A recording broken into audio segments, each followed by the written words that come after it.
نعرہ رسالت یا رسول اللہ، نعرہ رسالت دونوں بازو بلند کر کے نعرہ حیدری علی اس والا سے کرو نعرہ حیدری علی. رحم اللہ من قرأ الفاتحہ. بسم اللہ الحمد للہ رب العالمین الرحمن الرحیم مالک یوم الدین ایاک نعبد و ایاک نستعین اهدنا الصراط المستقیم صراط الذین انعمت علیہم غیر المغضوب علیہم ولا الضالین. بسم اللہ الرحمن الرحیم قل هو اللہ احد اللہ الصمد لم یلد ولم یولد ولم یکن له کفوا احد. بسم اللہ الرحمن الرحیم قل هو اللہ احد اللہ الصمد لم یلد ولم یولد ولم یکن له کفوا احد. بسم اللہ الرحمن الرحیم قل هو اللہ احد اللہ الصمد لم یلد ولم یولد ولم یکن له کفوا احد. اللہم صلی علی محمد وآل محمد. اعوذ باللہ من الشیطان اللعین الرجیم. بسم اللہ الرحمن الرحیم. الحمد للہ الذی لا یبلغ مدحته القائلون ولا یحصی نعماءه العادون. الذي لا يدركه بعد الهمم ولا يناله غوص الفتن.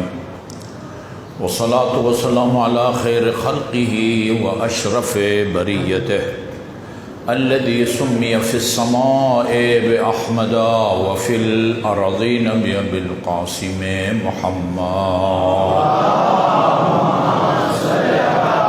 اللهم صل على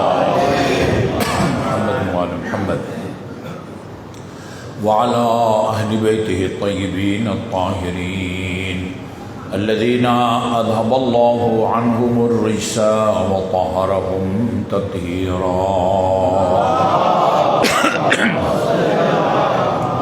اللهم صل على محمد وآل محمد واللعن الأبدي على أعدائهم أجمعين. اما بعد فقال اللہ الحکیم بسم اللہ الرحمن الرحیم انما انت منذر ولکل قوم ہاد. درود بھیجیے محمد وآل محمد پر.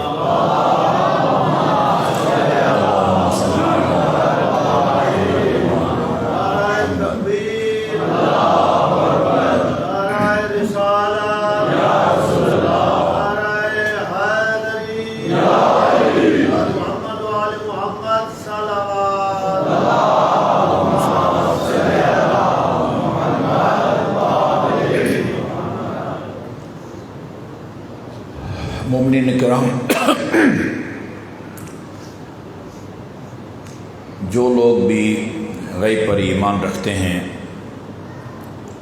یا دوسرے الفاظ میں آسمانی کتابوں اور آسمانی ادیان کے قائل ہیں، وہ چاہے تورات ہو، انجیل ہو، زبور ہو یا قرآن، جو بھی غیب پر ایمان رکھتا ہے اسے یقین ہے کہ اس دنیا میں دو قسم کی سرگرمیاں جاری ہیں. بعض سرگرمیاں وہ ہیں جو ہمیں نظر آتی ہیں، قابل مشاہدہ ہیں. یہ میری اور آپ کی سرگرمیاں. آپ نے دو دن علماء کرام سے پڑھانے کا پروگرام بنایا، آتے ہیں، آپ سے مخاطب ہوتے ہیں، آپ اپنے گھروں سے آتے ہیں. یہ ہماری سرگرمیاں ہیں جو سب کو نظر آتی ہیں. یہ مارکیٹوں میں یہ لوگ مختلف سرگرمیوں میں یہ چہل پہل، یہ سرگرمی ہمیں نظر آتی ہے. کچھ سرگرمیاں اس دنیا میں جاری ہیں، قرآن کہتا ہے کہ وہ سرگرمیاں جاری ہیں، اور رسول اور اہل بیت رسول علیہ السلام کی معتبر اور مستند روایات بتاتی ہیں کہ وہ سرگرمیاں جاری ہیں، لیکن ہم ان سرگرمیوں کو نہیں دیکھ سکتے. اور میں بڑے وثوق سے کہہ سکتا ہوں کہ اس دنیا میں جو سرگرمیاں ہمیں نظر نہیں آتی وہ ان سرگرمیوں سے زیادہ ہیں جو ہمیں نظر آتی ہیں۔ یہ تو ہر مسلمان کا عقیدہ ہے نا، یہاں دو فرشتے ہیں نا، یہ نیکیوں کو لکھتا ہے اور یہ برائیوں کو لکھتا ہے، ٹھیک ہے، ہمیں نظر نہیں آتے، یہ ان کی سرگرمی ہے نا، یہ اس کی سرگرمی ہے کہ نیکیوں کو لکھے، اس کی سرگرمیاں یہ ہے کہ وہ برائیوں کو لکھے۔ اب کس کی سرگرمی زیادہ ہے، کس کی سرگرمی کم ہے، ان کی سرگرمیوں کو بڑھانا گھٹانا یہ میرے اور آپ کے اختیار میں ہے۔ اس کی سرگرمیوں کو بڑھاتے ہیں یا اس کی سرگرمیوں کو بڑھاتے ہیں۔ سورہ طارق کے مطابق جب آپ اپنے گھر سے نکلتے ہیں، دو فرشتے آپ کو بخیریت یہاں تک پہنچانے کے لیے ساتھ ہو جاتے ہیں۔ مجلس جب اختتام کو پہنچتی ہے وہ آپ کو واپس سے گھر پہنچاتے ہیں۔ قرآن میں بھی ہے اور امیر المومنین نے نہج البلاغہ میں بھی فرمائے فرشتے تمہارے ساتھ ہیں اس وقت تک وہ تمہاری حفاظت کرتے رہتے ہیں جب تک تمہاری موت کی حتمی تاریخ جس کو اجل کہتے ہیں وہ نہ آ جائے، اس وقت وہ تمہاری حفاظت کرتے ہیں، اور جب موت کی مقررہ تاریخ آتی ہے اذا جاء اجلهم، اجل مقرر تاریخ کو کہتے ہیں۔ لوگ سمجھتے ہیں اجل کا مطلب موت ہے، نہیں، اجل یعنی مقررہ تاریخ۔ جب مقررہ تاریخ آتی ہے پھر یہ دو فرشتے جن کی ڈیوٹی آپ کو بچانا تھا خطرات سے وہ آپ کو چھوڑ کے چلے جاتے ہیں۔ ایک پارٹی کی جب حکومت چلی جاتی ہے وزراء کی سیکورٹی اور ان کی جو ہے نا پروٹوکول سب واپس ہو جاتی ہے اور اکیلے جو ہے نا وہ گھومتے پھر رہے ہوتے ہیں، اور جو پیسے والے ہیں ان کے ذاتی گارڈ ہوتے ہیں، پورا لشکر کا لشکر ہوتا ہے، ٹھیک ہے۔ سرگرمیاں جاری ہیں وہ ہمیں نظر نہیں آتی۔ گزشتہ مجالس میں میں نے عرض کیا تھا اور آج بھی موقع ہے اس کو بیان کیا جائے، چونکہ ساری دنیا سے لوگ کربلا کا رخ کیے ہوئے ہیں۔ عجیب ہے یہ کربلا عجیب ہے۔ نواسے سید رسول خدا صلی اللہ علیہ وسلم نے امام حسین کی ولادت کے فوراً بعد، اس کو بیان کرنے سے پہلے آپ کو ایک خدمت میں چیز عرض کروں، یہ کیا نام ہے اس کا، کوکب دھرانی ہے، نورانی ہے، کیا نام ہے اس کا، کوکب نورانی، ان کو کم از کم جو بات کرنا چاہتے ہیں اپنا حلیہ، عمر، شکل، صورت قیافہ کے مطابق کرنی چاہیے۔ بات داڑھی سفید ہو گئی ہے، ہاں، اور وہ کیا کہتے ہیں اس کو مہندی لگاتا ہے، اور وہ محب اہل بیت ہونے کا دم بھی بھرتے ہیں، کتابیں بھی۔ وہ کہتے ہیں کہ جو شیعہ ہیں وہ امام حسین کا دن جو ہے بڑے اہتمام سے مناتے ہیں، صرف شہادت عاشور کے دن نہیں 10 دن مناتے ہیں سال بھر امام حسین۔ جس طرح امام حسین کے دن مناتے ہیں اسی طرح امام حسن کے دن نہیں مناتے یہ لوگ۔ بہت حساس بات کی ہے، اگر توجہ فرمائیں، حد ہوتی ہے، جہالت کی حد ہوتی ہے، جہالت، پتہ نہیں جاہل ہے یا متجاہل ہے۔ جاہل ہے تو بھی افسوس کی بات ہے، عالم ہے اور دانستہ طور پر اپنا آپ کو جاہل ظاہر کر رہا ہے، وہ اس سے بھی بدتر ہے۔ یہ کیا وجہ ہے یہ بھائی امام حسین کا دن مناتے ہیں اور امام حسن کا دن نہیں مناتے؟ اس کی وجہ یہ ہے کہ امام حسن نے معاویہ سے صلح کی تھی، شیعوں کو امام حسن کا یہ کام پسند نہیں ہے۔ تو خدا تو کیا کہہ سکتا ہے بندہ، آج کل تو فوراً FIR بھی کٹ جاتی ہے۔ ہاں، کچھ تو سوچو بھائی، کچھ تو سوچو۔ ہم امام حسن کو جس آدمی کو امام حسن کا کوئی قول یا فعل ناقابل خدا نخواستہ ناپسند ہو وہ شیعہ نہیں ہے، وہ ہم تمہاری طرح نہیں ہیں۔ ہم امام حسن کو معصوم سمجھتے ہیں۔ امام حسن امام حسین کے امام تھے۔ نادان آدمی تجھے اس کا بھی نہیں پتا ہے، جی الحسن والحسین، یہ آپ کی کتابوں میں لکھا ہوا ہے، الحسن والحسین امامان ان قام او قعدا، حسن اور حسین قیام کریں تو بھی امام ہیں، ہاں، یا گوشہ نشینی اختیار کریں تو امام ہیں۔ کیا مطلب ہے؟ یعنی مسجد کے پیش نماز ہے میری طرف اور مبارک موسوی کی طرف امام ہے؟ نہیں، ہمارے علماء کرام نے مستقل کتابیں لکھی اس موضوع پر۔ صلح الحسن، شیخ مرتضی آل یاسین کی کتاب صلح الحسن اس موضوع پر لکھی گئی بہترین کتابوں میں سے ایک ہے، جس کا ترجمہ رہبر اعظم حفظہ اللہ نے غالباً اپنے ہوئی طالب علمی کی زندگی میں فارسی میں اس کا ترجمہ کیا ہے اور صلح الحسن کے فوائد کو بتایا ہے۔ جی اگر ان شرائط، وہ شرائط جن کی بنیاد پر صلح ہوئی تھی، ان پر اگر عمل ہوتا، اصل یہ واقعہ کربلا پیش نہ آتا، نوبت نہ آتی، نہ یزید آتا، نہ یزید کے خلاف امام کو یہ مقدس قیام کرنا پڑتا۔ بات یہ نہیں ہے۔ مجھے آپ یہ بتائیں کہ امام حسین کی شہادت کی بات نہیں کرتے، امام حسین کی ولادت پر جو عالم ہستی میں خصوصاً فرشتوں میں جو ہلچل مچی اور کوہران بپا ہوا، وہ رسول خدا کی رحلت پر ہوا ہے۔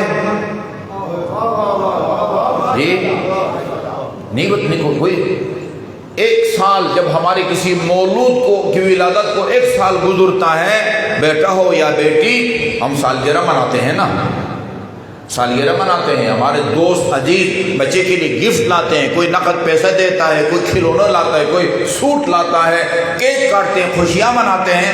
آپ کو پتہ ہے جب امام حسین کی ولادت کو سال گزرا ہے، جی یہ اہل سنت کی کتاب میں لکھا ہوا ہے، آسمان فرشتوں سے خالی ہو گیا، سب رسول خدا کو تسلیت پیش کرنے کے لیے زمین پر آ گئے۔ آپ کا کیا خیال ہے؟ یہ فرشتے اپنی مرضی سے آئے تھے؟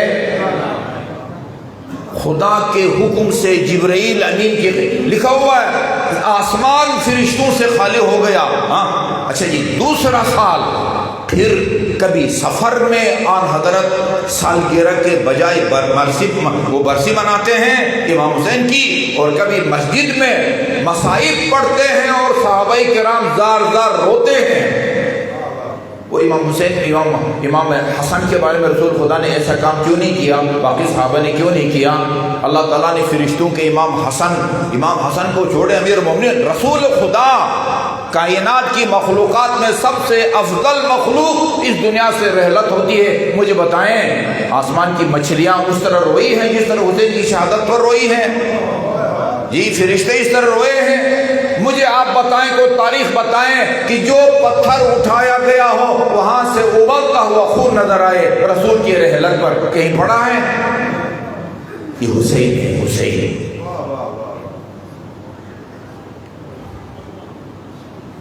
ابھی دیکھا نا، یہ کوئی کرنے والی بات ہے بھائی۔ یہ شیعہ جو ہے امام حسین کا یہ عمل ان کو پسند نہیں ہے، اس لیے امام حسن کا دن اس طرح دھوم دھام سے نہیں مناتے جس طرح امام حسین۔ ہم خدا کی سنت پر عمل کرتے ہیں، ہم رسول کی سنت پر عمل کرتے ہیں، ہم آدم کی سنت پر عمل کرتے ہیں۔ آدم بھی رویا ہے،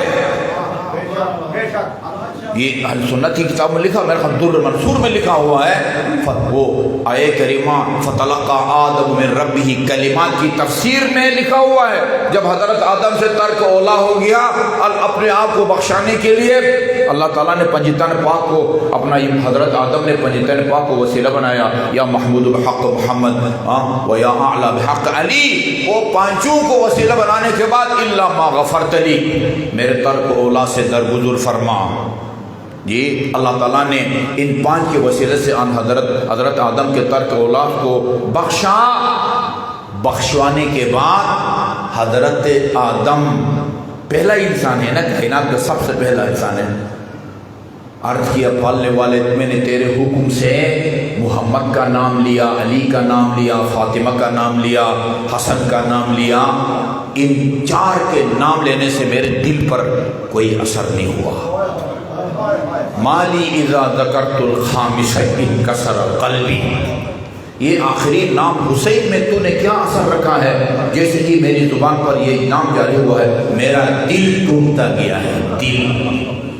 علی روئے ہیں امام حسین کی ولادت شہادت سے پہلے، صفین آتے جاتے وقت وہ ابن عباس کہتے ہیں وہ امیر المومنین ہم رکے اس سے میدان کربلا میں، اور امام علی امیر المومنین نے فرمایا صبرا یا ابا عبداللہ، صبرا یا ابا عبداللہ، صبرا یا ابا عبداللہ۔ ہمارے تو وہ خیال میں ایسی بات نہیں تھی، فرزند پیغمبر یا امیر المومنین یہ کیا مطلب ہے، کس کو پکار رہے ہیں، کس کو صبر کی تلقین دے رہے ہیں؟ بتایا علی نے ایک ایک جگہ، یہاں میرے بیٹے عباس کا خیمہ ہوگا، ادھر اصحاب کا، ادھر قاسم کا، ادھر۔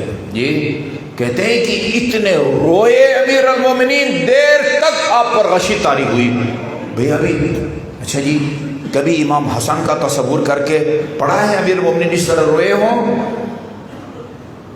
یہ امام حسین کا یہ واقعہ کربلا کا یہ عالم ہستی کا ایک منفرد واقعہ ہے۔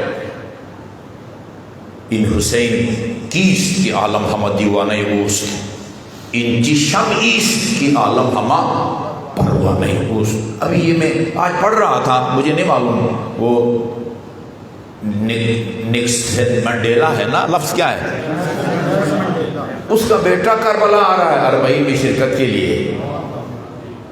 جی درود بھیجیے محمد و آل محمد پر، اللہم صلی علی محمد و آل محمد۔ کامل زیارت آپ نیٹ دیکھیں، اردو میں اردو ترجمہ موجود ہے، کامل زیارت کا نا اردو ترجمہ موجود ہے۔ میرے خیال میں سب سے پہلے اس کا ترجمہ علامہ طاہر اپنا طالب جوہری کے والد مرحوم مصطفیٰ جوہر نے شاید سب سے پہلے اس کا ترجمہ کیا تھا، ابھی شاید کسی اور کا ہے، نیٹ پر موجود ہے، آپ اس کو پڑھیں۔ لکھا ہوا جب امام حسین کا زوار اربعین کے موقع پر جاتا ہے اور موقعوں پر جاتا ہے، وہ زیارت کر کے جب اپنے گھر کی طرف روانہ ہوتا ہے، 2000 فرشتوں کو اللہ تعالیٰ فرماتا ہے اس کے ساتھ جاؤ اور اس کے گھر تک پہنچاؤ۔ گھر پہنچانے کے بعد یہ فرشتے کہتے ہیں کہ خدایا اس کو ہم نے اپنے منزل مقصود پہنچا دیا ہے، اب اجازت ہو تو واپس آ جائیں اپنے مرکز۔ ارشاد ہوتا ہے تا حیات اس کے ساتھ رہو۔ فوت ہو جاتا ہے، خدایا اب تو اس دنیا میں زندہ نہیں رہا، اب آ سکتے ہیں واپس؟ کہا کہ تا قیامت تم اس کی قبر پر بیٹھو اور اس کے لیے خدا سے طلب مغفرت کرتے رہو۔ آپ اپنے مقامی قبرستان جائیں نا، ہاں ادھر مسلمانوں کا مشترک قبرستان ہوتا ہے، ہاں شیعہ بھی دفن ہے، سنی بھی دفن ہے، اس میں زوار بھی دفن ہے، غیر زوار۔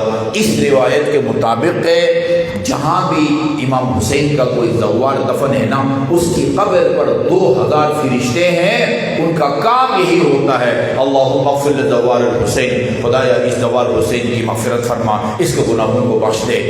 وہ آپ کو نظر آتے ہیں فرشتے؟ بھائی پتہ نہیں ہم تو سارے توجہ دیتے ہیں یار، حدیث قصہ ما ذکر خبرنا ھذا فی محفل من محافل الارض وفیہ جمع من شیعتنا الا ونزلت علیہم الرحمہ وحفت بہم الملائکہ۔ ہاں یہ چند مومن جب بیٹھ کے حدیث قصہ پڑھتے ہیں، اللہ کی رحمت نازل ہوتی ہے، فرشتے ان کو گھیر لیتے ہیں۔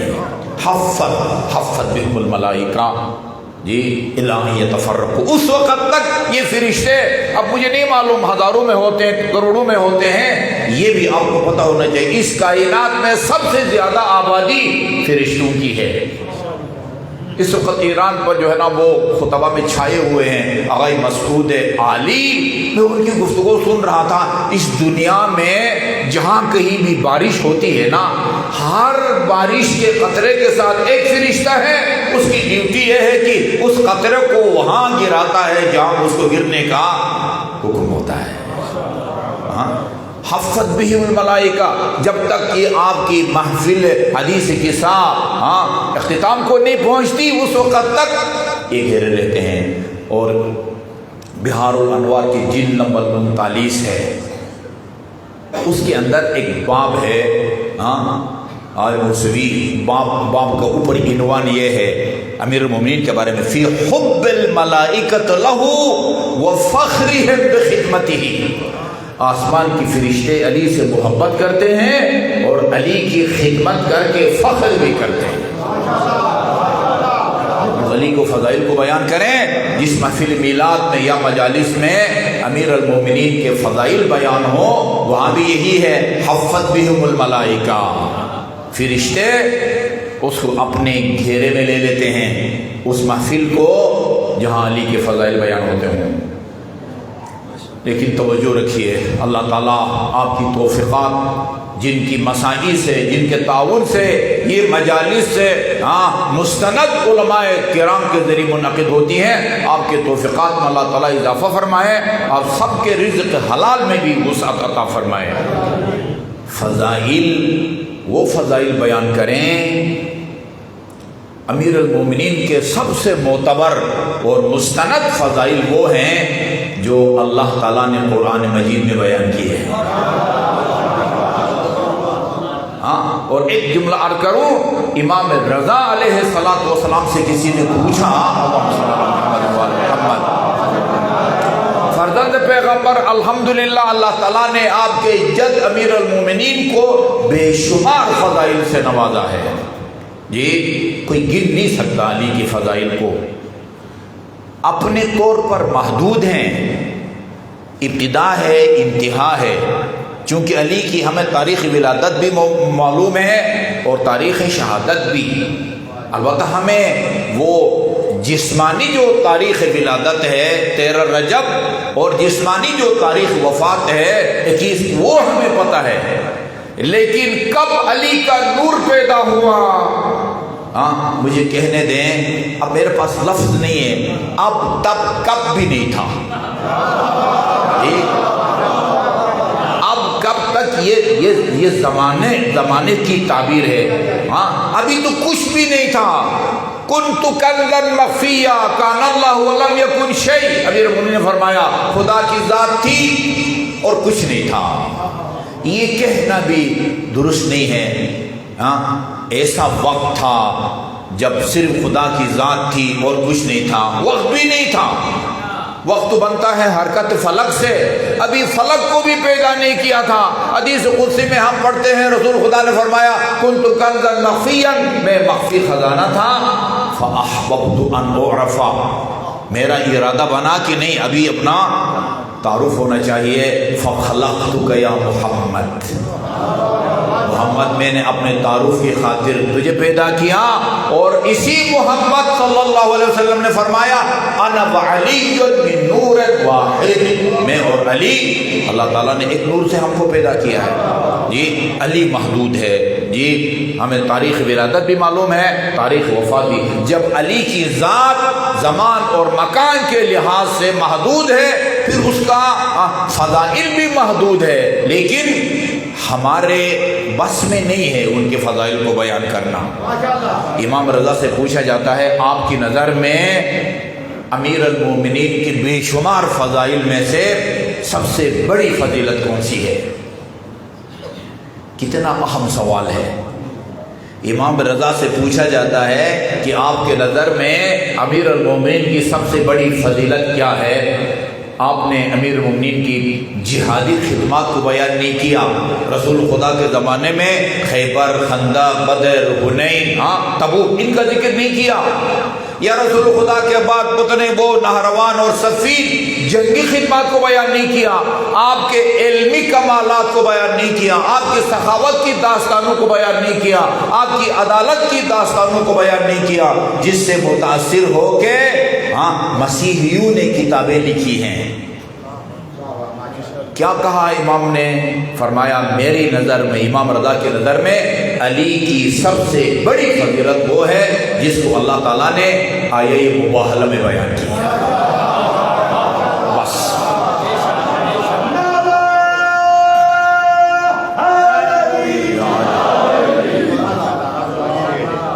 ادھر ابھی دیکھ، ہر زبان میں کوئی خصوصیت ہوتی ہے، کہاوتیں ہوتی ہیں، وہ دوسرے زبانوں میں نہیں ہوتی۔ میں چونکہ بچپن میرا لاہور میں گزرا ہے، اب اردو میں اگر کوئی متبادل ہے نا اس پنجابی لفظ کا تو مجھے کوئی بتائے تاکہ میں پنجابی نہ بولوں اور اردو بولوں۔ کہتے نا وقت پہ گیا، اس کا کوئی متبادل اردو میں ہے؟ ابھی جیسے کہتے نا آئے، یہ تو ہم اسلامیات کی 5ویں کتاب میں آئے اس کا واقع مباہلہ کا ذکر ہے، یہ لکھا ہے کہ اپنے ساتھ امیر ابناؤنا کی جگہ حسن حسین کو، نساؤنا کی جگہ خاتون جنت کو، اور بہرحال آگے فلان کی جگہ نہیں لکھا ہوا، امیر مومنین کو ساتھ لے کے گئے۔ لیکن جب ترجمہ کیا ہے تو کہا کہ جو آپ کے استدلال کے باوجود آپ کے دلائل کے زیر بار نہیں آتے اور ہٹ دھرمی پر اتر آتے ہیں، ان سے کہیں کہ آؤ بھائی تم اپنے، توجہ سے سنیے گا، یہ آپ لوگوں کو بتائیں۔ موجودہ وزیر تعلیم آپ کے شہر کا ہے نا، رانا تنویر کدھر کا ہے؟ پڑھو تنویر، اس کو پکڑیں، اس کو میں نے اس کو بتایا، ان کو بتایا میں نے۔ اچھا جی، یہ لکھا ہے کہ ان ہستیوں کو ساتھ لے کے گئے، لیکن جب ترجمہ کیا ہے آپ ان سے کہیں فَقُلْ تَعَالُوا نَدْعُوا أَبْنَاءَنَا وَأَبْنَاءَكُمْ، آؤ تم اپنے بیٹوں کو بلاؤ، ہم اپنے بیٹوں کو بلائیں، تم اپنی عورتوں کو بلاؤ، ہم اپنی عورتوں کو بلائیں۔ آگے حد ہوتی ہے نا، تم خود آؤ اور ہم خود آئیں، تم خود آؤ اور ہم خود آئیں۔ اچھا، علی کے لیے آیے کریمہ میں کون سا لفظ استعمال ہوا بھائی؟ وہاں میں نے کہا بریلوی دیوبندی اہل حدیث کے مدارس کے پرنسپل، کئی مدارس کے بانی اور مؤسس، میں نے کہا آپ مدارس کے پرنسپل ہیں، حضرت آپ کوئی مبتدی طالب علم نہیں ہیں، یہاں میں نے کہا یہ جو آپ نے ترجمہ کیا ہے تم خود آؤ اور ہم خود آئیں، یہ عربی کے کس لفظ کا ترجمہ آؤ ہے؟ قرآن میں کون سا ایسا لفظ ہے کہ جس کا ترجمہ آؤ ہے؟ ادھر آنے کی بات نہیں ہو رہی ہے، سب کو بلانے کی بات ہو رہی ہے۔ نحن ندعو ابناءنا وابناءکم، اب آپ سب سمجھیں گے، باقی نہیں سمجھیں گے۔ انفسنا وانفسکم مفعول ہے، ندعو کے لیے مفعول ہے، اور آپ نے اس کا لازم والا ترجمہ کیا ہے۔ کس کا یہ ترجمہ ہے؟ پھر میں نے تجویز دی تھی کہ یا ایسا کرو، یہ انفس جو ہے نا نفس کی جمع ہے، آپ کچھ بھی نہ کریں، اس کے جمع کا جو لفظ بنتا ہے تم اپنے نفسوں کو لے آؤ، ہم اپنے نفسوں کو لے آئیں گے، کوئی خرابی نہیں ہے نا بھائی، انفس کا ترجمہ کرو۔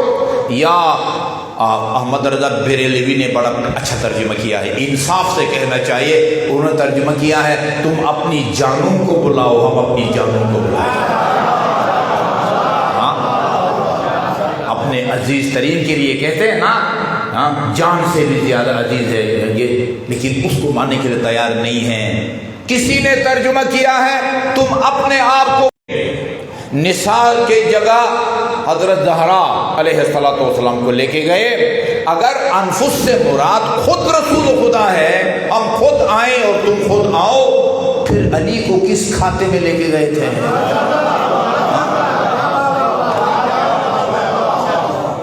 ایک میٹنگ ہوئی ہے ہمارے پاس موجودہ وزیر داخلہ کی، میں نے وزیر تعلیم کی، میں نے انہی الفاظ میں کہا میں آپ کو وزیر تعلیم، وفاقی وزیر تعلیم سے پہلے ایک پکا مسلمان سمجھتا ہوں، اور میں آپ کو متوجہ کر رہا ہوں کہ آپ کے بچوں کو آیے مبارکہ کا غلط ترجمہ پڑھایا جا رہا ہے۔ ایک وزیر تعلیم ہونے کی حیثیت سے آپ کا کام ہے، ذمہ داری ہے کہ اس کو روکے، آپ باور کریں۔ فوراً اس نے کہا بھائی کوئی اپنے آپ کو نہیں بلاتا،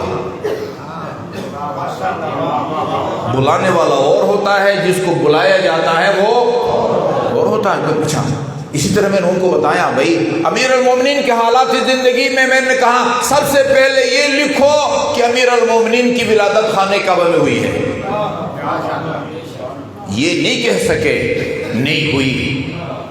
اچھا کہنے لگے اچھا نجفی صاحب اور لوگوں کی بھی ہوئی ہے خانہ کعبہ میں ولادت؟ میں نے کہا ہوئی ہوگی بھائی، ابھی تو اس کی بات نہیں ہو رہی ہے نا، ابھی تو علی کے حالات زندگی، وہ حزام بن پتہ نہیں کیا کہتے ہیں اس کا کیا نام ہے، حکیم بن حزام، حکیم بن حزام، حکیم بن حزام جس دن نصاب میں شامل ہوگا اس دن دیکھیں گے بھائی، اگر ہوئی ہے اس کا بھی لکھیں گے، ابھی تو نصاب میں نہیں ہے نا، علی میرے مظلوم مولا امیر المومنین کے حالات زندگی ہے، لکھو۔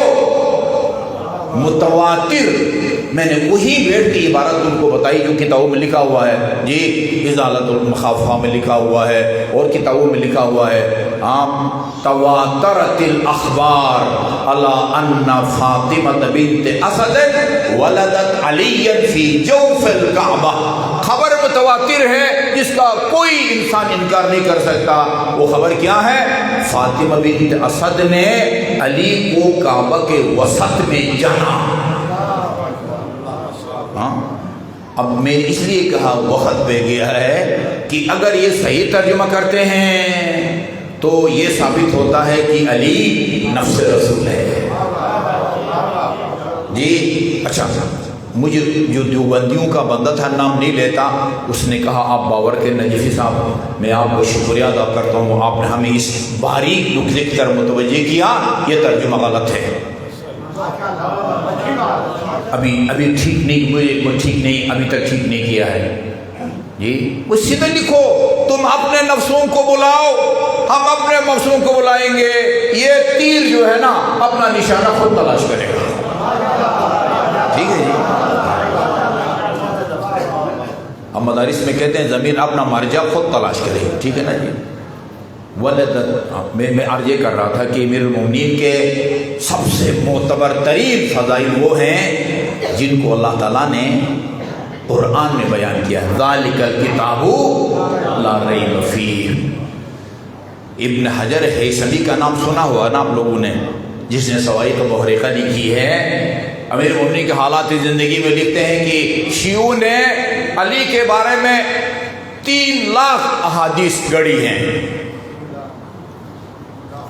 میں بریکٹ میں ایک جملہ عرض کروں کہ چلو بھائی ہم نے 3 لاکھ جو گڑھی ہے نا ان کو نکالو، باقی جن کو شیعوں نے نہیں گڑھی وہ بھی اتنی ہے کہ رسول خدا نے فرمایا اللہ نے میرے بھائی علی کو اتنے فضائل سے نوازا ہے کہ جن کو گننا بشر کی بس سے باہر ہے، ٹھیک ہے نا۔ اچھا جی، کہتے ہیں میں بطور نمونہ صرف 40 احادیث جو ہے نا وہ علی کی شان میں نقل کرتا ہوں، 40 غنیمت ہے، یہ پوری کتاب امیر المومنین کے بارے میں تو نہیں ہے، باقی صحابہ کرام کے بارے میں بھی ہے، 40 احادیث کو نقل کیا ہے۔ اور ایک پیارا جملہ، وہ ویسے تو صعصع بن سوحان کا ہے جملہ، صعصع بن سوحان کہتے ہیں علی نے جب ظاہری خلافت کو سنبھالا، صعصع بن سوحان نے ان الفاظ میں اپنے تاثرات کو پیش کیا، لکھا ایک حکیم نے، وہ صعصع بن سوحان تھا بھائی، کوئی تو تھا نا جس نے اس حقیقت کو بیان کیا ہے، اور ابن حجر نے اپنی کتاب میں لکھا ہے، کیا کہا اس حکیم نے جو کہ صعصع بن سوحان تھا، کہا جب علی نے ظاہری خلافت کو سنبھالا تو اس نے کہا یا علی لقد زینت الخلافت وما زینتک، آپ نے خلافت کو سنبھال کے خلافت کو زینت بخشی ہے، خلافت نے آپ کو کوئی زینت نہیں بخشی۔ ورفعت الخلافت وما رفعتک، آپ نے خلافت کو بلند مقام عطا فرمایا ہے، اس کی وجہ سے آپ کا مقام بلند نہیں ہوا۔ اور آخری جملہ وَهِيَ أَحْوَجُ إِلَيْكَ مِنْكَ إِلَيْهَا، جتنے خلافت آپ کے محتاج ہے نا اتنے آپ خلافت کے محتاج نہیں ہیں۔ وہ فضائل بیان کریں جو خدا نے بیان کیے ہیں، رسول نے، اور میں کہا کر تو ان فضائل کو بیان کرو جو دربار یزید میں امام زین العابدین نے بیان کیے ہیں۔ دربار یزید میں عجیب ہے، میں نے خطبے میں سب سے پہلے امام زین العابدین نے رسول خدا کے فضائل کو بیان کیا صلی اللہ علیہ وآلہ وسلم جی۔ وہ میں نے سطریں گنی ہیں، 6 سطروں پر مشتمل ہیں رسول خدا کے فضائل، جو امام زین العابدین نے دربار یزید میں اور قاتلوں کے مجمع میں بیان کی۔ 6 سطریں، زیادہ کا تعلق معراج سے ہے، مسجد الاقصی تک لے گئے، سدرۃ المنتہی، قاب قوسین ادنیٰ۔ امیر المومنین کے بارے میں جو فضائل ہیں وہ کم از کم 100 صفحے پر مشتمل ہے۔ اس کا ہرگز مطلب یہ نہیں ہے کہ رسول خدا سے زیادہ علی کے فضائل تھے، نہیں، رسول خدا امیر المومنین کے رسول تھے، رسول خدا امیر المومنین کے استاد تھے۔ فضائل ایسا نہیں کہ رسول کے فضائل زیادہ ہوں، علی کے فضائل وہ کم ہوں، علی کے فضائل زیادہ ہوں، نہیں۔ اس کی وجہ کیا ہے؟ یہ کہ رسول کے فضائل کو چھپانے کی کوئی کوشش نہیں کر رہا تھا، مگر علی کے فضائل کو چھپانے کی کوشش کر رہے تھے، اور آپ نے اس سازش کو ناکام بنانے کے لیے دربار یزید میں وہ فضائل بیان کیے، قاتل سن کے پریشان ہو کے رہ رہے ہیں۔ جس طرح ابھی ہو رہا، ابھی یہ دیکھ رہے ہیں چھپانا، یہ چھپانا نہیں تو اور کیا ہے؟ کیوں نہیں لکھتے ہو بھائی علی کی خانہ کعبہ میں ولادت ہوئی ہے؟ میں نے لکھ کے دیا، مسند احمد ابن حنبل میں لکھا ہوا ہے، اللہ نے جتنے فضائل علی کو دیے ہیں اتنے کسی کو نہیں دیے۔ مسند احمد بن حنبل لکھو۔ اچھا جی، اگلے ایڈیشن میں سوچتے ہیں ابھی لکھو تو کیا تکلیف ہوتی ہے؟ اچھا، آپ نے سنا ہونا مختلف اہل حدیث کے علماء کرام، دیوبندی علماء کرام، بریلوی علماء کرام، سب اس کو بیان کرتے ہیں کہ رسول خدا نے فرمایا امیر المومنین سے، یا علی لا یحبک الا مؤمنا ولا یبغضک الا منافق، تو اس سے مومن محبت کرے گا اور منافق تو سے دشمنی رکھے گا۔ ان کا اس کو لکھو، اگلے ایڈیشن میں غور کریں گے۔ ابھی کیوں نہیں لکھتے؟ اچھا جی، میرا مطلب یہ ہے کہ صحیح فضائل ہوں تو فرشتے اس کو گھیرے میں لیتے ہیں۔ فضائل کے نام سے اگر امیر المومنین پر تہمت لگائی جائے، پہلے سے اگر فرشتہ غلطی سے آیا بھی ہو تو نکل جائے گا۔ ادھر جھوٹ بولا جا رہا ہے، علی پر تہمت لگائی جا رہی ہے، علی پر تہمت ہی ہے نا۔ ممبر پر کھڑے ہو کے علی نے فرمایا، اس کی بات نقل کر رہا ہوں، حضرت علی نے ممبر کوفہ پر کھڑے ہو کے فرمایا، انبیاء کو میں نے بھیجا ہے۔ یہ تہمت نہیں ہے امیر المومنین کی شان میں۔ رمضان مبارک میں اگر کوئی ممبر پر آ کے یہ کہے کہ حضرت علی نے فرمایا انبیاء کو میں نے بھیجا ہے، اس کا روزہ ٹوٹ جاتا ہے۔ غلط نسبت دی ہے امیر المومنین کی طرف۔ بارش میں برساتا ہوں، خدا قرآن نے فرماتا افرأیتم ما تشربون، تم نے کبھی سوچا یہ جو پانی پیتے ہو گلاس میں، تم نے اس کو بادلوں سے اتارا ہے یا ہم نے اتارا ہے؟ یعنی علی اللہ تعالیٰ کو چیلنج کرتا ہے، یہ نیا پالنے والے تو اسے وہ غلط فہمی ہو گئی ہے، ملیکہ کہتے ہیں نا آپ کو غلط فہمی ہوئی ہے، انبیاء کو تو نے نہیں بھیجا میں نے بھیجا ہے، بارش جو ہے نا وہ آپ نہیں برساتے میں برساتا ہوں۔ تہمت ہے۔ علی کے وہ فضائل بیان کریں جن کو خدا نے قرآن میں بیان کیا ہے اور رسول خدا نے بیان کیا، امام زین العابدین نے دربار یزید میں بیان کیے ہیں۔ حفت بہم الملائکہ، فرشتے جس طرح حدیث قصہ پڑھنے والی اس محفل کو فرشتے گھیرے میں لے لیتے ہیں، اسی طرح اس محفل کو بھی فرشتے اپنے گھیرے میں لے لیتے ہیں جس میں امیر المومنین کے فضائل بیان۔ اچھا جی، جب مجلس ختم ہوتی ہے آپ لوگ بھی اپنے گھروں کو چلے جاتے ہیں، اور فرشتے بھی واپس اپنا مرکز پہنچتے ہیں۔ وہ فرشتے جو مرکز میں ہوتے ہیں، زمین پر نہیں آئے تھے، وہ ان سے پوچھتے ہیں بھائی تم سے تو عجیب خوشبو آ رہی ہے، ہم نے اپنی زندگی میں کبھی ایسی خوشبو محسوس نہیں کی، یہ کس پھول یا عطر یا سینٹ کی خوشبو ہے؟ یہ کہتے ہیں یہ کسی پھول کی خوشبو نہیں ہے، یہ اس محفل کی خوشبو ہے جہاں علی کی فضائل بیان ہو رہے تھے۔ وہ کہتے ہیں اہبطوا بنا، بہار الانوار کی جلد نمبر 39، ہمیں اہبطوا بنا، ہمیں لے چلو زمین پر، ہم بھی اس سے محفوظ ہوں۔ وہ کہتے ہیں مجلس تو ختم ہو گئی، گجرات میں ہو رہی تھی مبارک موسوی صاحب والی مسجد میں، پڑھنے والا پڑھ کے چلا گیا، مومنین بھی، اور ویسے بھی بڑا مشکل ہے، باہر سے سیلاب جو ہے نا وہ سمندر بنا ہوا ہے۔ وہ کہتے ہیں لے چلو ابھی تک اس محفل یا امام بارگاہ کی در و دیوار اس خوشبو سے معطر ہوگی جو پھوٹی تھی علی کی فضائل کے ذکر سے۔ اچھا جی، یہ آپ کو نظر آتے ہیں وہ فرشتے ادھر؟ ان کی سرگرمیوں کو آپ دیکھتے ہیں؟ نہیں دیکھتے۔ یزید ولید کے گھر جب رات کو امام حسین کو بلایا گیا اور بیعت کا سوال رکھا گیا، یزید کے لیے بیعت کریں، وہاں آپ نے پہلے اپنا مختصر تعارف کرایا ہے، پھر یزید کا۔ میرا خیال میں یزید کہنے کے بجائے آپ نے یزید کا تعارف نہیں کرایا ہے، یزیدیت کا تعارف کرایا ہے۔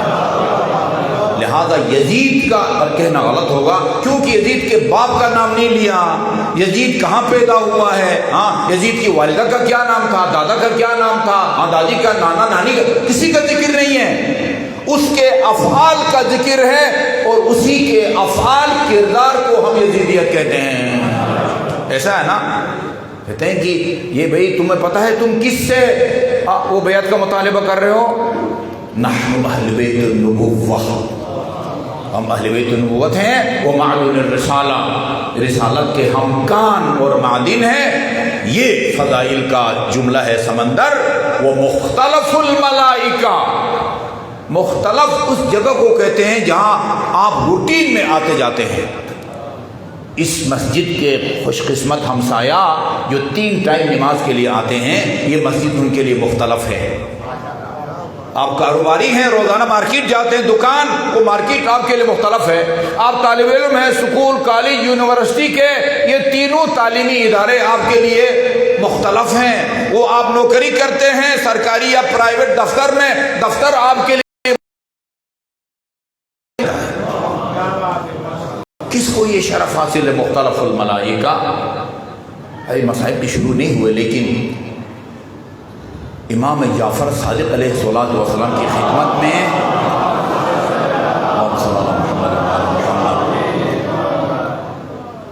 1969 سے 75 تک میں نجف میں تھا۔ وہاں آل بحر العلوم کے ایک انتہائی متقی، پرہیزگار، پارسا، مجتہد ایت اللہ محمد تقی آل بحر العلوم مسجد توسی میں وہ نماز پڑھاتے تھے۔ اس کے ساتھ ہی ابھی بھی ان کی پوری خاندان کے گھر ابھی تک وہاں موجود ہیں۔ جب آپ وادی السلام جاتے ہیں، الٹے ہاتھ پر جو ہے نا وہ اس خاندان کے گھر ہیں۔ وہ اپنے گھر عشرہ کراتے تھے اور خود پڑھتے تھے، کسی خطیب کو نہیں بلاتے تھے، کسی خطیب کو نہیں بلاتے تھے۔ ان کے بیٹے نے ان کی وفات کے بعد باب کی مجالس کا مجموعہ چھاپا ہے، مقتل الحسین او واقعۃ الطف۔ کتاب کا نام ہے مقتل الحسین او واقعۃ الطف، یعنی حسین کی شہادت یا واقع کربلا، ترجمہ یہ بنتا ہے۔ اچھا، اس کے اندر یہ لکھا ہوا ہے کہ ایک مرتبہ امام جعفر صادق علیہ السلام کی خدمت میں ایک شاعر اہل بیت آیا جس کا نام جعفر بن عفان تھا۔ جعفر بن عفان، یہ کوئی حضرت عثمان کے بھائی نہیں تھے، جو حضرت عثمان کے والد کا نام بھی عفان تھا، یہ کوئی اور عفان ہے، یعنی حضرت عثمان کے والد عفان نہیں ہے، جعفر بن عفان۔ عفان نام تو اور بہت سارے تھے عربوں میں۔ تو آپ نے پوچھا، جعفر سنا ہے تو شاعری بھی کرتا ہے، قصیدے مرثیے نوحے بھی لکھتا ہے؟ کہا ہاں فرزند پیغمبر، میرا باپ بھی شاعر تھا، اللہ تعالیٰ نے مجھے بھی یہ توفیق دی ہے۔ اس زمانے میں تو اس طرح امام بارگاہ حسینیہ تعمیر، ایران عراق میں حسینیہ کہتے ہیں، یہاں پر ہم امام بارگاہ کہتے ہیں۔ گلگت بلتستان میں امام بارگاہ کو ماتم سرا کہتے ہیں، یہاں ماتم حسین زنی کو کہتے ہیں، گلگت بلتستان میں مجلس کو ماتم کہتے ہیں، عربی میں بھی لہذا ماتم سرا کہا جاتا ہے۔ اس زمانے میں کوئی ماتم سرا لوگ تعمیر نہیں کرتے تھے۔ ائمہ معصومی موقع کی مناسبت سے جب کوئی اچھا مستند شاعر ملتا پڑھنے والا، فوراً مجلس کا اہتمام کرتے تھے، وہ کسی خاص تاریخ کا انتظار بھی نہیں کرتے تھے۔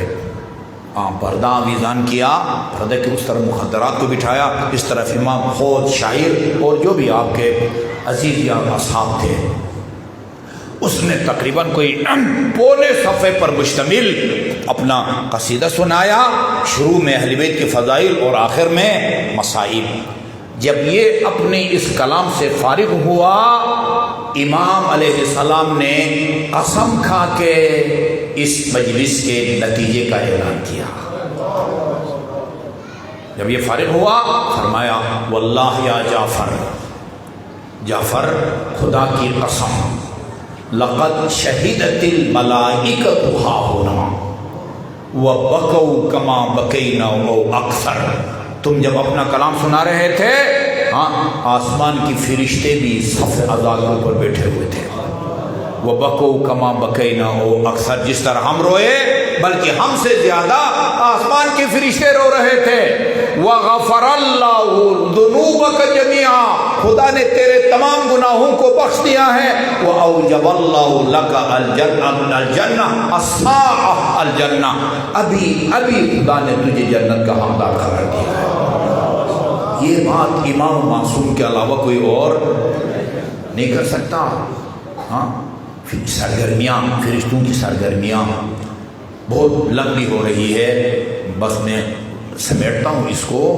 یہ ایک خاص سرگرمی کے تذکرے کی خاطر یہ میں نے لمبی چوڑی تمہید باندھی۔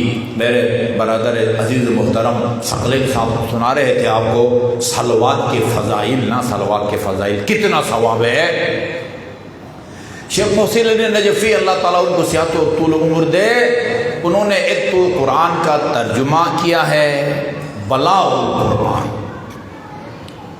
یہ 4-5 سال پہلے میری نظر سے وہ ایک قم سے چھپا ہوا رسالہ پتہ نہیں ہفتوار ہے یا ماہوار، ترجمان الوحی، ترجمان الوحی ایک رسالہ پڑھ رہا تھا، اس میں لکھا ہوا تھا کہ وہاں ایران میں باقاعدہ ایک ٹیم بٹھائی گئی، ظاہر اس میں پاکستانی علماء بھی ہوں گے، ایرانی علماء سے بھی مشورہ لیا ہوگا۔ انہوں نے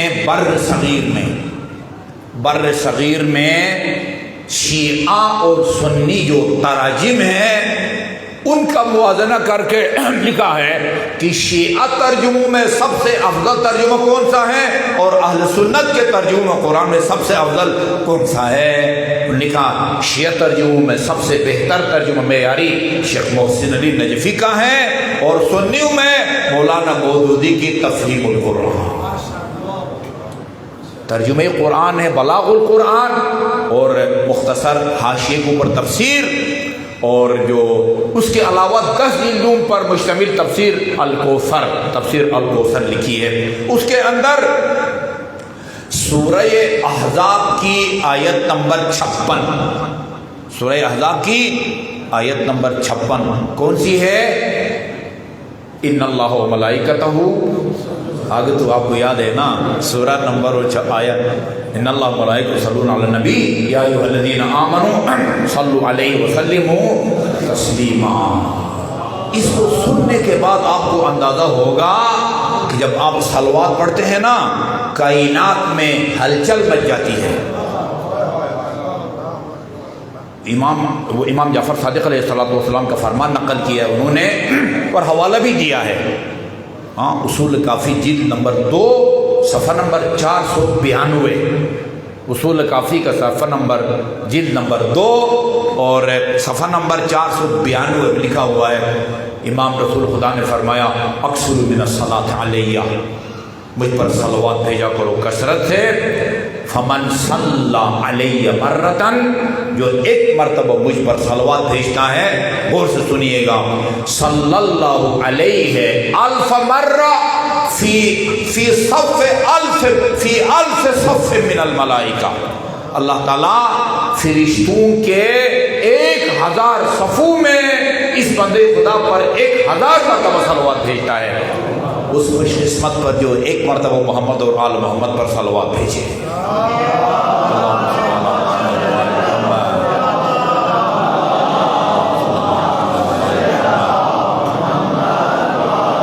خدا کی مخلوقات یعنی ہم نے جن کا نام سنا ہوا ہے وہ 5-6 ہیں: جمادات، پتھر، مٹی، ڈھیلا وغیرہ; نباتات، درخت، ٹھیک ہے جی، درخت میں پھلدار درخت، جنگلی درخت، پھول وغیرہ یہ اس میں آ گئے; حیوانات، یہ مال مویشی، چرندے، پرندے، کیڑے مکوڑے، یہ سب حیوانات میں آتے ہیں; انسان، جنات اور فرشتے. اور کوئی مخلوق ہے تو بتائیں. یہی ہے نا؟ جمادات 1، نباتات 2، حیوانات 3، انسان 4، جنات 5، فرشتے 6 قسم کی مخلوق. میں ابھی 2 دن پہلے آیت اللہ آصف محسنی کی یہ ایک تقریر سن رہا تھا. فرماتے تھے ہم نے ان کا یہ نام سنا ہوا ہے، اس کا مطلب یہ نہیں کہ خدا کی کوئی اور 6ٹھی قسم کی مخلوق نہیں ہے، اور بھی خدا کی بہت ساری مخلوق ہوتی ہے جی. اس کے بعد فرمایا، پھر یہ فرمایا جب آپ ایک مرتبہ صلوات بھیجتے ہیں صلی علیہ مرتن، اللہ تعالیٰ فرشتوں کے 1000 صفوں میں 1000 مرتبہ صلوات بھیجتا ہے. اس کے بعد فرمایا وما خلق اللہ من شیء الا صلی علیہ لصلاۃ اللہ وصلاۃ ملائکتہ. اور خدا کی تمام مخلوقات میں کم از کم جمادات، نباتات، حیوانات، انسان، جنات اور فرشتے، یہ سب کے سب خدا اور فرشتوں کے صلوات کی وجہ سے یہ سب کے سب مخلوق اس خوش قسمت مومن پر صلوات بھیجتی ہے جو ایک مرتبہ محمد اور آل محمد پر صلوات بھیجی ہے. اللہم صلی علی محمد وآل محمد.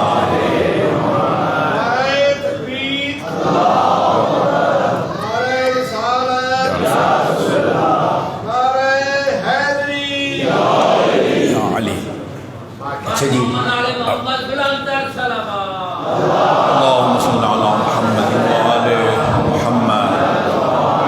اچھا جی، اس روایت کی روشنی میں آپ نے اندازہ لگایا ابھی آپ کے صلوات کے بعد ابھی کائنات میں کیا ہو رہا ہے؟ ما خلق اللہ من شیء الا صلی علیہ لصلاۃ اللہ و ملائکتہ. خدا اور فرشتوں کے صلوات بھیجنے کی وجہ سے خدا کی تمام مخلوقات، وہ جمادات اپنی زبان میں، نباتات اپنی زبان میں، حیوانات اپنی زبان میں، جنات، ہر مخلوق اپنی زبان میں اس خوش قسمت مومن پر صلوات بھیجتی ہے جو ایک مرتبہ محمد اور آل محمد پر صلوات بھیجے. بآواز بلند صلوات بھیجے محمد و آل محمد.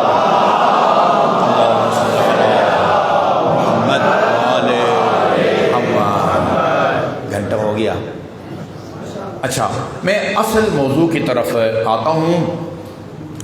البتہ اب وہ ابتدائی بات کروں گا جو ہے نا تمہیدی جملے. اس وقت ہم کو یعنی مکتب تشیع کے پیروکاروں کو 3 محاذوں کا سامنا ہے. ایک محاذ بے بنیاد پروپیگنڈا کرنے والوں کا محاذ ہے، 100% بے بنیاد. ابھی ایک بندہ بھی سوشل میڈیا پر بہت چھا رہا ہے، پتہ نہیں آپ ان کی وہ ویڈیو سن رہے ہیں نہیں سن رہے. مختلف شیعہ اور اہل سنت علماء کے یعنی عقائد کے حساس موضوعات پر ان سے انٹرویو لے رہا ہے. مفتی فضل ہمدرد جی، کس نے سنا ہے؟ جلدی جلدی سنیں، میرا نہیں خیال کہ وہ زیادہ دن زندہ رہے گا بندہ. ہاں لگ چکا ہے یار، رافضی کا الزام لگ چکا ہے اس بیچارے پر نا. وہ بتا رہا تھا کہ مدارس کے اندر باقی یوں سمجھے کہ کورس کرایا جاتا ہے شیعوں پر الزامات اور تہمتوں کا. 10 چیزیں تو وہ لکھ کے لایا تھا، 10 چیزیں وہاں یہ کیا جاتا ہے. شیعہ یہ کرتے ہیں، یہ کرتے ہیں، یہ علی کو خدا مانتے ہیں، پتہ نہیں عاشور کے دن شربت میں پتہ نہیں خون اور نا معذرت کے ساتھ ذوالجنا کا پیشاب ملاتے ہیں تاکہ کوئی پیے وہ شیعہ ہو جائے. شام غریبان کو یہ کرتے ہیں، وہ پتہ نہیں کیا کیا کیا کرتے ہیں. 10 چیزوں کا نام لیا، 10. یہ تو اس نے دیا ہے.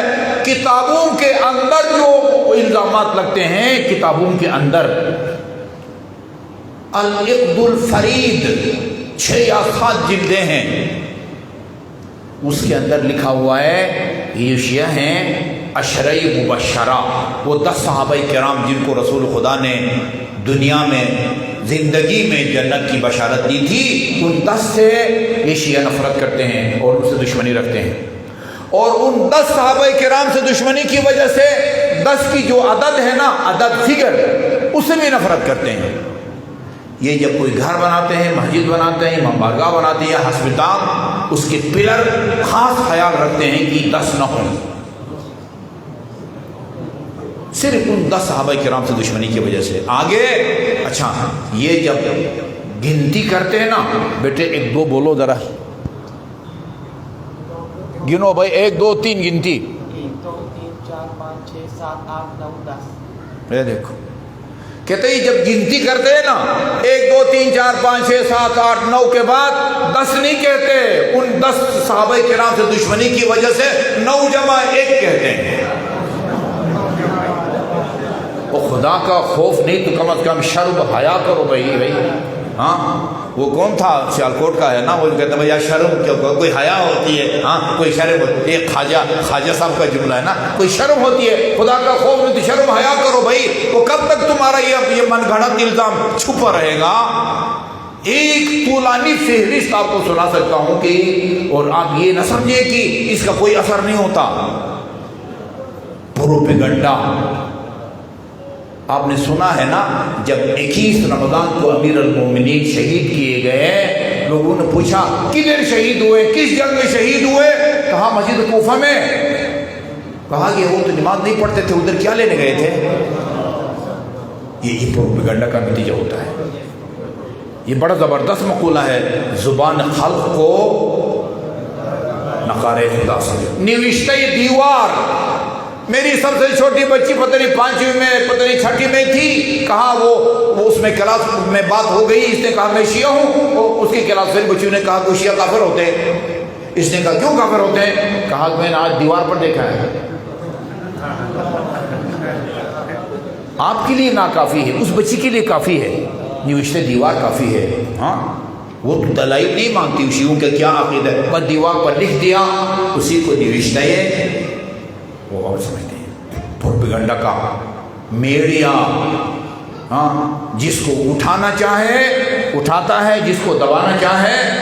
ابھی مختلف ایشوز کو دیکھیں نا، ایک مثال، وہ چند مہینے پہلے social media, print media, electronic media, تمام اخبارات کا موضوع بنا ہوا تھا دعا زہرا۔ ابھی کچھ بھی نہیں ہے۔ اور پھر بین الاقوامی جن کے ہاتھ میں، جن اداروں کے ہاتھ میں یہ پروپیگنڈے ہیں نا، وہ کبھی ہم ان کو نظر انداز نہیں کر سکتے۔ اور میں سمجھتا ہوں اللہ اس کو اپنے حفظ و امان میں رکھے۔ آج تک جس انداز سے یہ ہمارا دفاع کر رہا ہے بندے خدا، حقائق بیان کرتا ہے، یہ بھی الزام ہے، یہ بھی الزام ہے، یہ بھی الزام ہے، جھوٹ ہے۔ کراچی میں عاشور کے دن شروع سے لے کر آخر تک یہ مولانا حسن ظفر کے ساتھ تصویریں بھی، مولانا حسن ظفر بھی ساتھ آتے ہیں، شہنشاہ نقوی صاحب کیا، حسن ظفر صاحب کا 3-4 انٹرویو کیے ہیں انہوں نے مولانا آفتاب جوادی سے، ہمارے جو جامعۃ الکوثر میں ہیں، وہ کہتے ہیں سب الزامات ہیں، مدارس میں پڑھایا جاتا ہے، کافر ہیں وہ یہ کرتے ہیں، اگر کوئی طالب علم الجھتا ہے اس کو کہتے ہیں یہ کافر ہو گیا، شیعہ ہو گیا ہے، یہ مرتد ہو گیا ہے۔ کہتے ہیں آپ کو نہیں پتہ مدارس کے اندر کیا پڑھایا جاتا ہے۔ سنیے اس کو، سنیے جی۔ یہ پہلا محاذ ہے نا ہمارے خلاف بے بنیاد پروپیگنڈا، اس کا بھی مناسب طریقے سے ہم کو دفاع کرنا چاہیے کہ بھئی یہ الزامات ہیں، شیعہ ان چیزوں کے قائل نہیں ہیں۔ دوسرا جو محاذ ہے، یہ اپنے غیر ذمہ دار افراد کا منبر پر آ کے، یہ آخری جو محاذ ہے نا، آخری محاذ، وہ علمی لحاظ سے یہ ثابت کرتے ہم کرے کہ رسول خدا کے بعد پہلا خلیفہ بلا فصل علی تھا، اور اہل سنت برادران ان کے ہاں پہلا خلیفہ حضرت ابوبکر تھے۔ ایک یہ محاذ ہے، اس محاذ پر ہم کو کوئی مشکل پیش نہیں آتی۔ جو مشکل محاذ ہے نا وہ یہ پہلے 2 محاذ ہیں۔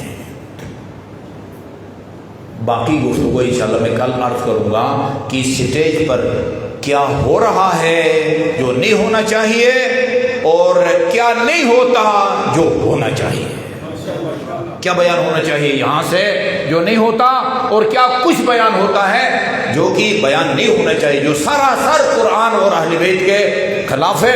انی تارک فیکم الثقلین کتاب اللہ و عطرتی، وہ ایک نئی کلپ میں نے وہ دیکھی ہے، وہ ایک بندہ کہتا ہے، اس کا نام پتہ نہیں لوں یا نہ لوں، وہ کہتے ہیں کہ یہ جو ہے نا کتاب اللہ و عطرتی، قرآن سے تمسک کا مطلب اور ہے، اہل بیت سے تمسک کا مطلب اور ہے۔ قرآن سے تمسک کا مطلب اپنے دین کو قرآن سے لو، اہل بیت سے تمسک کا مطلب کیا ہے؟ اہل بیت سے محبت کرو، پیار کرو، احترام کرو۔ وہ خدا کے بندے سوچو اس میں کیا لکھا ہوا ہے، جب تک قرآن اور اہل بیت سے تمسک رہو گے ہرگز گمراہ نہ ہوگے۔ صرف محبت کرنے سے بندہ گمراہی سے بچ جاتا ہے۔ کتنے آپ کو غیر مسلم دکھاؤں جو اہل بیت سے محبت کرتے ہیں، ان کو اہل بیت کی محبت نے کیوں نہیں گمراہی سے بچایا؟ کتنے میں آپ کو عیسائی دکھاؤں جو اہل بیت سے محبت کرتے ہیں لیکن گمراہ ہیں؟ کیا خیال ہے جو ہمارے نبی کی نبوت کا منکر ہے وہ ہدایت یافتہ ہے یا گمراہ ہے؟ ابھی میرے خیال میں زندہ ہے لبنان میں ایک سلمان قطانی مسیحی مورخ ہے، 25 کتابیں لکھی ہے اہل بیت کی شان میں۔ اس کو تو آپ کا کیا خیال ہے جو 25 کتابیں لکھتا ہے اہل بیت کی شان میں، اس کے دل میں اہل بیت کی دشمنی ہے؟ محبت ہے، لیکن کیا وہ گمراہ ہے یا ہدایت یافتہ ہے؟ گمراہ ہے۔ جب رسول خدا کی نبوت کو نہیں مانتا پھر آگے اگلے مراحل کی تو نوبت ہی نہیں آتی۔ اس کی ایک کتاب لکھی ہے الامام علی نبراس و متراس، علی کی شان میں کتاب لکھنے کا مقابلہ ہوتا ہے۔ اس کی کتاب جو ہے لکھنے والے کو وہ فرسٹ پوزیشن کا انعام ملتا ہے۔ کیا خیال ہے اس کے دل میں علی کی محبت تھی یا نہیں تھی؟ بھائی اہل بیت کی محبت گمراہی سے نہیں بچاتی، یہ اہل بیت سے دین لینے کے نتیجے میں انسان گمراہی سے بچتا ہے، قرآن سے دین لینے کے نتیجے میں انسان بچتا ہے۔ جی درود بھیجیے محمد وآل محمد پر، اللہم صلی علی محمد وآل محمد۔ ان مجالس میں ہم نے یہ کام کرنا ہے، ہم نے مکتب اہل بیت کا صحیح جس کو اوریجنل چہرہ یہ دنیا والوں کو دکھانا ہے، اور اسی کام کے لیے نواسۂ پیغمبر نے اپنی جان سے بھی زیادہ عزیز اور قیمتی اقدار کی قربانی پیش کی ہے۔ ابھی زیارت اربعین، اگر آپ زیارت اربعین کے لیے جاتے وہاں پڑھیں، نہیں تو یہی پاکستان میں بیٹھ کے زیارت اربعین کا وہ جملہ پڑھیں، اور میں تو کہتا ہوں ہر در دیوار پر امام بارگاہ پر اس کو درج ہونا چاہیے۔ زیارت اربعین امام جعفر صادق کا کلام ہے، زیارت امین اللہ امام زین العابدین کا کلام ہے، زیارت جامعہ امام علی نقی علیہ السلام کا کلام ہے۔ امام جعفر صادق فرماتے ہیں، بتاتے ہیں کہ نواسۂ پیغمبر نے یہ اپنی جان کی قربانی کیوں دی؟ وَبَذَلَ مُحْجَتَهُ فِيكَ، خدایا میرے جد نے تیری راہ میں اپنی جان قربان کی، کس مقصد کے لیے؟ لِيَسْتَنْقِذَ عِبَادَكَ مِنَ الْجَهَالَةِ وَحِيَرَةِ الضَّلَالَةِ، تاکہ تیرے بندوں کو جہالت اور گمراہی کی تاریکیوں سے نکالے۔ یہ کام عزاداری سید الشہداء کے نتیجے ہوگا، ورنہ آپ دیکھیں نواسۂ پیغمبر کے خطبوں کو مکہ سے مدینہ سے مکہ اور مکہ مدینہ کے درمیان، مکہ کے اندر، مکہ سے کربلا، مکہ اور کربلا کے درمیان کے خطبے، خود کربلا کے، اس میں نواسۂ پیغمبر نے کتنا دین بیان کیا ہے، عقائد کے کتنے مسائل بیان ہوئے ہیں، عبادات کے کون سے احکام بیان ہوئے ہیں، سارے بیان نہیں ہوئے۔ یہ دین کا ان کا تعارف ہوگا، لوگوں کو جہالت سے ہم نے نکالنا ہے اس عزاداری کے ذریعے۔ آخری جملہ جو آپ کی زبان مبارک سے جاری ہوا، جس کے بعد آپ کو شہید کیا گیا، وہی اصول دین میں سے جو پہلی اصل ہے نا، اصول دین ہے نا، سب سے پہلے ہم نے بچوں کو اسکولوں میں، مدارس میں سب سے پہلے ان کو اصول دین سکھاتے ہیں۔ اصول دین میں سب سے پہلی اصل کیا ہے؟ توحید۔ آخری کلام کے طور پر توحید کا اقرار کر کے سر کٹایا نواسے پیغمبر نے۔ رضن بقضائک، خدایا تیرے ہر فیصلے پر حسین راضی ہے، وتسلیما لامرک، تیرے ہر حکم کے آگے حسین کا سر تسلیم خم ہے۔ یہ لا معبود سواک، لا الہ الا اللہ کا یہ ترجمہ ہے۔ لا معبود سواک، لا الہ الا اللہ کا مطلب کیا ہے؟ لا معبود الا اللہ، لا معبود سواک، خدایا اس عالم ہستی میں تیرے سوا کوئی معبود نہیں ہے۔ یا غیاث المستغیثین، اے فریادیوں کے فریاد رس۔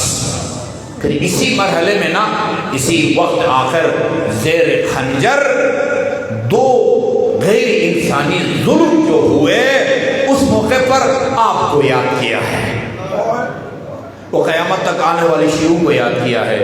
شیعتی مہما شربتم ما عذب فذکرونی، شیعو جب کبھی ٹھنڈا میٹھا پانی پیو اپنے پیاسے امام کو یاد کر لیا کرو۔ او سمیت بغریب او قتیل فانتبونی، جب سنو کوئی انسان دیار غیر میں مر گیا ہے، مارا گیا ہے، اپنے امام کو یاد کر کرو لیا کرو۔ وَأَنَا الصِّبْتُ الَّذِي مِنْ غَيْرِ جُرْمٍ قَتَلُونِي، میں نبی کا وہ نواسا ہوں جس کو بے جرم بے خطا ظلم و ستم سے شہید کیا گیا۔ اور آخر میں فرماتے ہیں لیتکم فی یوم عاشوراء جمیعا تنظرونی، میرے شیعو کاش تم عاشور کے دن ہوتے، کیف استسقی لطفلی فابوا ان یرحمونی، ان بچوں سے، ان اشقیاء سے اپنے 6 مہینے کے بچے کے لیے ایک ایک پانی کا قطرہ مانگتا رہا، فابوا ان یرحمونی، مگر رحم کرنے سے انکار کر دیا۔ یہ آقا عالی جس کا میں نے نام لیا ہے، 6 محرم الحرام، جس نے بھی یہ روایت ڈالی ہے، اللہ تعالیٰ ان کو اجر عطا فرمائے۔ بین الاقوامی طور پر یوم علی اصغر کے طور پر منایا جاتا ہے۔ 6 محرم کو پڑھ رہے تھے، کہا کہ ایک واقعہ بیان کیا، کہا کہ سردیوں کا موسم تھا، ایک فیملی میاں بیوی اور چھوٹا بچہ وہ تہران سے قم آ رہے تھے، برف باری ہو رہی تھی، راستے میں ان کی گاڑی خراب ہو گئی۔ یہ باہر نکلے، ہاتھ دیا، ہاں کوئی جو ہے نا وہ گاڑی رکتی نہیں ہے، جو بھی گاڑیاں تہران سے قم جا رہی تھی، تقریباً 15 منٹ وہ کھڑے رہے اور کسی نے گاڑی نہیں روکی۔ ماں نے بچے سے کہا، بچے کی ماں نے اپنے میاں سے کہا کہ سردی کی وجہ سے ابھی اس بچے کا بدن ٹھنڈا ہو رہا ہے، کچھ کریں۔ کہا کہ جو میں کر سکتا ہوں میں کر رہا ہوں۔ تجویز اس کے ذہن میں آئی، وہ شیشہ کو کھٹکھٹایا، کہا کہ بچے کو میرے ہاتھ میں دے دو، بچے کو میرے ہاتھ میں دے دو۔ کہا باہر تو زیادہ سردی ہے، کہا نہیں باہر زیادہ ہمیں رکنا نہیں پڑے گا۔ بچے کو ہاتھ میں لے کے کھڑا ہوا، پہلی گاڑی آ کے رکی، دوسری گاڑی آ کے رکتی ہے، گاڑیوں کی لائن لگ گئی، کوئی دودھ پیش کر رہا ہے، کوئی پانی پیش کر رہا ہے، کوئی کمبل دے رہا ہے، سب نے مل کے گاڑی میں ٹھیک کی۔ قم پہنچے، گھر پہنچنے کے بعد زار زار رونا شروع کر دیا بچے کے۔ باپ نے، ماں نے پوچھا اب کیوں رو رہے ہیں؟ فرمایا دیکھو یہ آنے والوں میں سے کوئی بھی ہم کو جانتا نہیں تھا، یہ انقلاب دشمن ہے، انقلابی ہے، دیندار ہے، بے دین ہے، لیکن جیسے ہی بچے کو دیکھا سب نے گاڑیاں روکی، کسی نے دودھ پیش کیا، کسی نے کمبل پیش کیا۔ نہ جانے میرے آقا کے دل پر کیا گزری ہوگی۔ یہی فرمایا تھا نا، اما ترونہ کیف یتلظی من العطش تلظی۔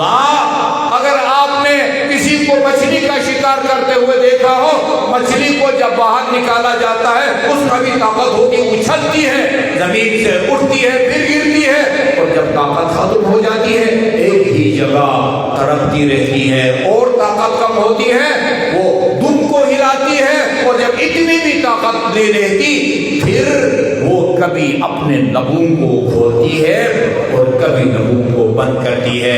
اس کا حق کیفیت کو تلظا کہا جاتا ہے. فرماتے ہیں اما ترونه کیف یتلظا من العطش. ہاں اے قوم جفاکار, نہیں دیکھتے ابھی اس بچے میں تڑپنے کی بھی طاقت بھی ختم ہو گئی ہے.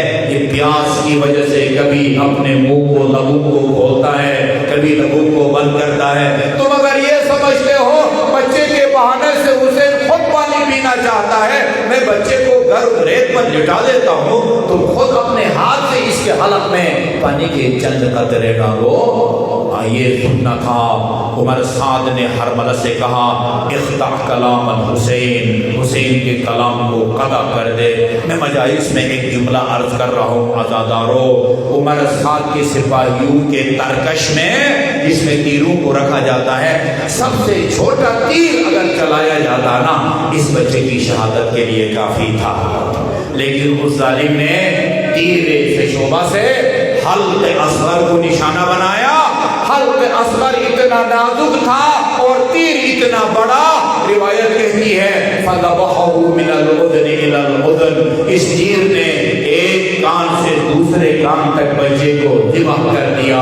اور روایت کہتی ہے فَلَمَّا أَحَسَّ الطِّفْلُ بِحَرَارَةِ السَّهْمِ, جب اس بشیر نے اپنے حلق میں تیر کی گرمی کو محسوس کیا, جعل یرفرف علی یدی ابیہ کالطیر المذبوح, باپ کے ہاتھوں پر اس طرح لوٹنے لگا جس طرح وہ پرندہ تڑپتا ہے جس کا گلا کاٹ دیا گیا ہو. ہاں, خون کو اپنے ہاتھوں میں لیا, آسمان کی طرف پھینکنا چاہا. آواز آئی حسین اگر ایک قطرہ اس خون نہ حق کا آسمان کی طرف آیا قیامت تک ابر رحمت کا ایک قطرہ بھی نہیں گرے گا, زمین کا بھی. امام محمد باقر فرماتے ہیں میرے جد نے یہ آسمان کی طرف پھینکا اور باقی خون سے وہ اپنے چہرے پر مل دیا اور فرمایا ہاں کذا القا جدی رسول اللہ, میں اسی حالت میں نانا کے پاس جاؤں گا.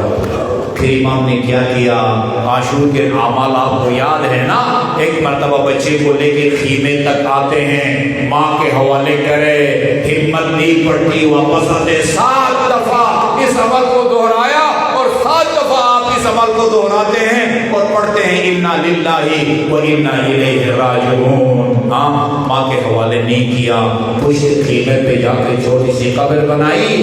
میر انیس پر خدا رحمت کرے, ننھی سی قبر کھود کے اصغر کو گاڑ کے شبیر اٹھ کھڑے ہوئے, دامن کو جھاڑ کے.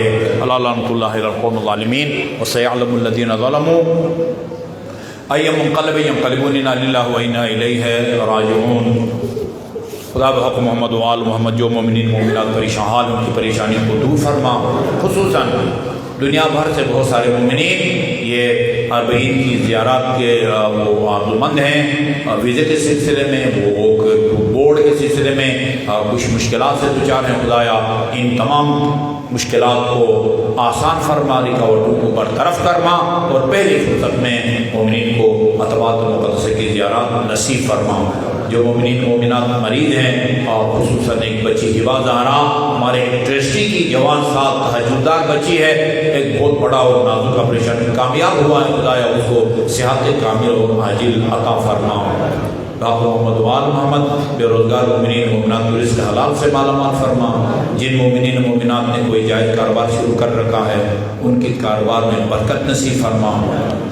قائمال محمد کے توجہات خاص کو ہم سب کے شامل حال فرما. آپ کے ظہور میں تاجیل فرما. ہمیں آپ کے آوان اور انصار میں شامل ہونے کی توفیق عطا فرما. اور جن مومنین کے تعاون سے, مومنات کے تعاون سے یہ مجالس منعقد ہو رہی ہیں, ان کے رزق حلال میں وسعت عطا فرما. ان کے مرحومین کے گناہان صغیر و کبیرہ کی مغفرت فرما.